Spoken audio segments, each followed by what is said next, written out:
আপনারা অনেকেই শুনেছেন আমার ছোট্ট একটা সংসার, বাবা মা ছোট ছেলে এবং ছেলেটার দাদা। দাদার অনেক বয়স হয়ে গেছে, কোনো কাজ করার শক্তি নেই, সারাদিন এক বিছানায় পড়ে থাকে। একদিন ছেলেটার বাবা একটা ঝুড়ির উপর লোকে বসিয়ে জঙ্গলের রওনা দিল। যাচ্ছে আর যাচ্ছে। বেশ কিছু দূর যাওয়ার পর ছেলেটার হঠাৎ তার বাবাকে জিজ্ঞেস করলো, বাবা তুমি দাদুকে ঝুড়িতে করে কোথায় নিয়ে যাচ্ছ? তোমার দাদুকে আমরা এক জঙ্গলের ভেতর রেখে আসবো। বাবা উত্তর দেয়। ছেলেটা বলে, কেন বাবা? আমার কথা শুনে ছেলেটা অবাক হয়। ছেলেটা যখন কারণ জানতে চায়, বাবা কারণ বলে, তোমার দাদু তো বুড়ো হয়ে গেছে, কোনো কাজ করতে পারে না, আমাদের কোনো উপকারও লাগে না, শুধু খায় আর ঘুমায়, কি লাভ তাক বাসায় রেখে? তাই তাকে আমরা জঙ্গলে রেখে আসতে যাচ্ছি।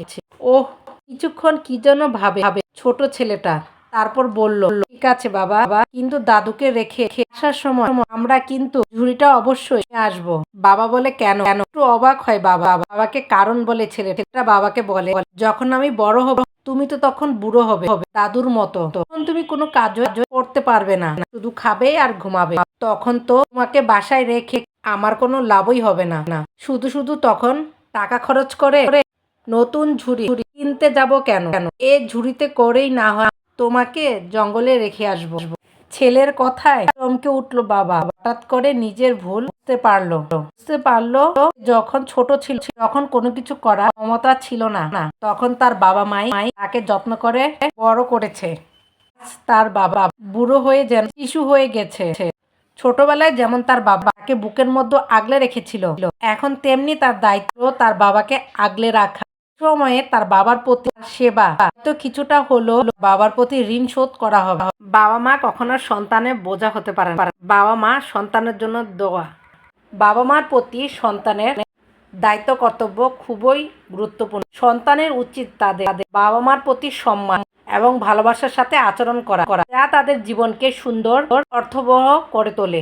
আমাদের প্রত্যেকের উচিত বাবা মার সাথে বিনয়ের সহিত কথা বলা, বাবা মার প্রতি ভালোবাসার সম্পর্ক স্থাপন করা, বাবা মাকে শারীরিক এবং মানসিক শান্তি দেওয়া, বাবা মার মনে যাতে কষ্ট না যায়, বাবা মার প্রতি যাতে খারাপ আচরণ করা না হয় সেদিকে আমাদের খেয়াল রাখা, বাবা মার যাতে কোনো কিছুর অভাব অনুভব না করে, এজন্য বাবা মার পাশে থাকতে হবে, তাদের মানসিক সমর্থন করতে হবে। বাবা মার প্রতি সবসময় খেয়াল রাখা, তাদের বিপদ থেকে রক্ষা করা উচিত।